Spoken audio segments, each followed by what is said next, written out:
सलाम नमस्ते सत श्री अकाल, मैं हूं रजा और आप देख रहे हैं रजाग्राफी। हर अपडेट यूक्रेन और रूस की वॉर का विद प्रूफ और आसान जबान में रोज आपके सामने लेके आ रहा हूं। इतनी डिटेल में कोई आपको जानकारी नहीं दे रहा होगा। अब आप लोगों से हाथ जोड़कर गुजारिश है कि इसके बदले आप इतना कर दीजिए कि हमारे चैनल को सब्सक्राइब कर लीजिए, ताकि फर्जी खबर फैलाने वाले लोगों और गोदी मीडिया के मुंह पर जोरदार तमाचा पड़े। दोस्तों, इस रिपोर्ट के अंदर रूस और यूक्रेन के बीच लगातार इस वक्त क्या चल रहा है वो सब आपको बताने वाला हूं। और इस रिपोर्ट की सबसे बड़ी और सबसे खतरनाक खबर यह है कि रूस के खौफ में है अमेरिका। इसकी वजह क्या है? आखिर क्यों अमेरिका अब रूस से डर रहा है? ऐसी बात इसलिए हो गई है क्योंकि व्लादिमीर पुतिन ने बहुत बड़ी धमकी दी है और बहुत बड़ा फैसला ले लिया है। ऑफिशियल स्टेटमेंट दिया गया है कि नेटो और अमेरिका के जो हथियार पहुंचाए जा रहे हैं यूक्रेन, अब उन हथियारों की खेप को निशाना बनाया जाएगा। अब आसान जबान में आपको समझाता हूं। एक कोई बड़ा जहाज हथियार लेकर यूक्रेन की तरफ अगर गया, यूक्रेन के एयर स्पेस में घुसा और यूक्रेन की सरजमीन पर उतरा, तो सीधा उसी को निशाना बनाकर रूस उड़ा देगा। अब आप समझिए, हथियारों से भरा हुआ कोई व्हीकल या जहाज जब फटेगा तो क्या तबाही लेके आएगा। अब इसी वजह से अमेरिका काफ़ी बड़े झटके में है। आपको बता दूं कि अमेरिका ने नहीं सोचा था कि इतनी पाबंदियों के बाद भी रूस उसको टक्कर देने की बात करेगा। अब व्लादिमीर पुतिन के इस फैसले से अमेरिका काफ़ी टेंशन में है। यूरोपीय देश में खतरा बढ़ चुका है और एक्सपर्ट और खुद अमेरिका की माने तो अब और भी ज़्यादा खतरा बढ़ चुका है। दूसरी तरफ आपको यह भी बताता चलूं कि डोनाल्ड ट्रंप का बयान आ गया है। डोनाल्ड ट्रंप ने भी यह कह दिया है कि यूक्रेन के जो हालात इस वक्त बने हुए हैं वो तीसरे विश्व युद्ध जैसे बने हुए हैं। और आपको बता दूं कि ज़िंदगी में पहली बार डोनाल्ड ट्रंप सही बोला है, क्योंकि हालात बिल्कुल ऐसे बन चुके हैं कि कभी भी वर्ल्ड वॉर छिड़ सकती है। कई सारे देश खुलकर यूक्रेन के साथ हैं और कई सारे देश खामोशी से रूस के साथ हैं। दुनिया भर की पाबंदी लगाने के बावजूद रूस रुकने और झुकने को तैयार नहीं है। इसकी वजह से अमेरिका डर में भी है और बौखलाहट में भी। अमेरिका की बौखलाहट तो बढ़नी ही है। द न्यूयॉर्क टाइम्स के 2-3 जर्नलिस्ट बुरी तरह से यूक्रेन के काइवीव के इलाके में विस्फोटक में घायल हुए, रूस के हमलों में बुरी तरह से घायल हुए। और आपको बता दूं कि एक अमेरिकी जर्नलिस्ट जो 51 साल का था वो बेचारा मारा भी गया। इसके अलावा जो घायल उसका साथी था, उसका क्लिप भी मैं आपको दिखाना चाहूँगा, ताकि आपको यकीन हो कि रजाग्राफी पुख्ता जानकारी के साथ आपके सामने आता है। Tell me please, what is your name? Juan. Juan? Where are you from? The U.S. Yes. What happened to you? We crossed the first bridge in Irpin. We were going to film other refugees leaving, and we got into a car. Somebody offered to take us to the other bridge, and we crossed a checkpoint, and they start shooting at us. So the driver turned around, and they kept shooting. It's two of us. My friend is Brent Renault, and he's been shot and left behind. And how is he? I don't know. You don't know. You don't know what happened to him. He was. I saw him being shot in the neck, and we got split, and I got pulled into the. And who brought you here? An ambulance. I don't know. Israel के foreign minister Lapid ने बयान जारी करते हुए कहा है कि रूस का एग्रेशन कम होना चाहिए। इस जंग को जल्द से जल्द यूक्रेन के ऊपर रूस को रोक देना चाहिए। आपको बता दूं कि इजराइल के प्रधानमंत्री तो इस पर खामोश हैं, लेकिन फॉरेन मिनिस्टर की तरफ से यह बयान आ चुका है। दोस्तों, नेटो के देश और अमेरिका आखिर क्यों न डरे रूस से, जहां पर अब रूस जो है पोलैंड के बॉर्डर तक पहुंच गया है। जी हां, अब बमबारी पोलैंड और यूक्रेन के बॉर्डर पर भी शुरू कर दी है। आपको बता दूं कि रूस ने 30 cruise missile back to back Poland और यूक्रेन के बॉर्डर पर दाग दी। दोस्तों, पहली बड़ी बात तो यह है कि बॉर्डर का इलाका है।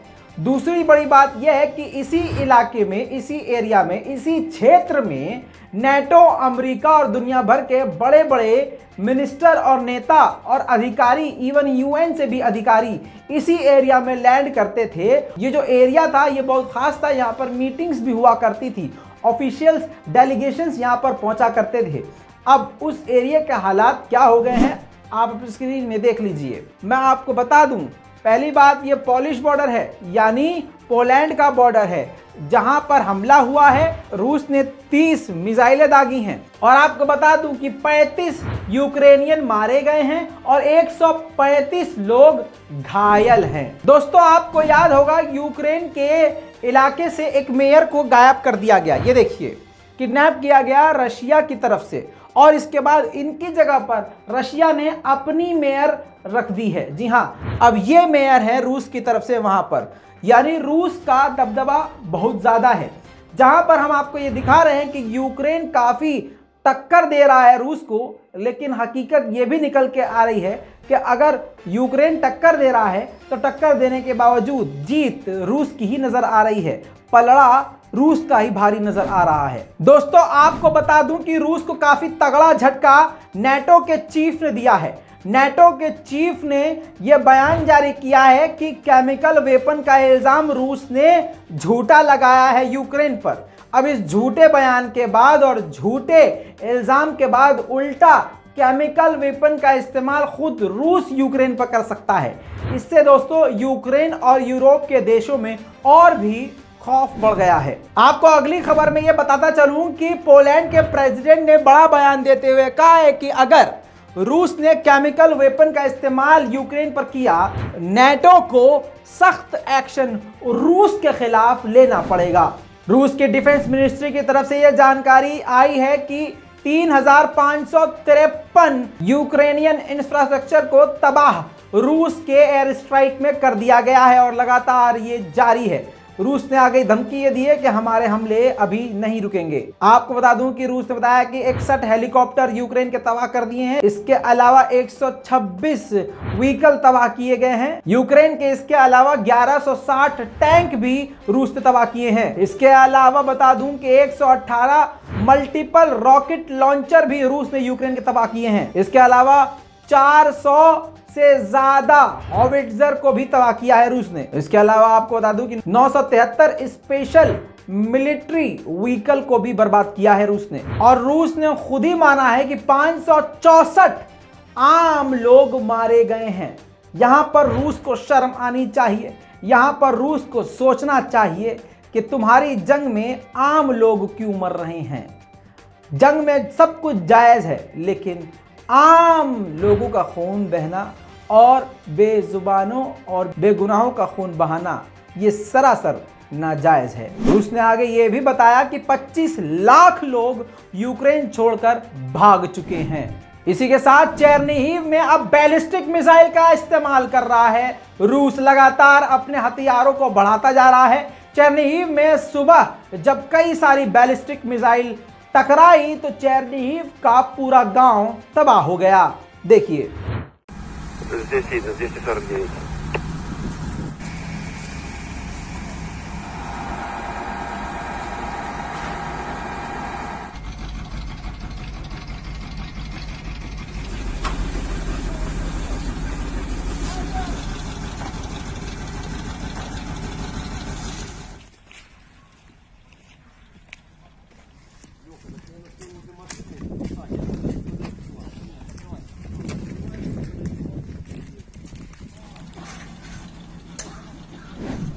दोस्तों दूसरी तरफ घोस्ट ऑफ कीव, जी हां, घोस्ट ऑफ कीव के नाम पर जाना जाने वाला यूक्रेनियन पायलट जो काइविव के भूत के नाम से अब दुनिया में फेमस हो गया है। क्यों? क्योंकि इसने अकेले ही 10 रशियन फाइटर जेट को अकेले ही मार गिराया है। इसकी यह तस्वीर जो खुद फाइटर जेट को उड़ाते हुए सेल्फी लेते हुए फोटो है, यह तस्वीर पूरी दुनिया में वायरल हो चुकी है। आपको बता दूं कि इसका नाम तो सामने नहीं आया है, लेकिन बताया जा रहा है कि रूस के लिए ये एक भूत की तरह है। इसके अलावा कई ऐसे बम भी दुनिया के सामने अब आए हैं निकल के, जो कि रूस की तरफ से दागे गए थे लेकिन फटे नहीं। लेकिन आपको बता दूं कि उस जिंदा बम को देखने के बाद आपकी भी रूह कांप जाएगी। लगभग अब 2-2000 किलो के बम रूस गिरा रहा है। एक ऐसा ही बम चार्निहिव के एक रेजिडेंटल बिल्डिंग पर मारा जो नहीं फटा, जिसको बुलडोजर से निकाला गया। जरा ध्यान से देखिए इस बम में कितना है दम।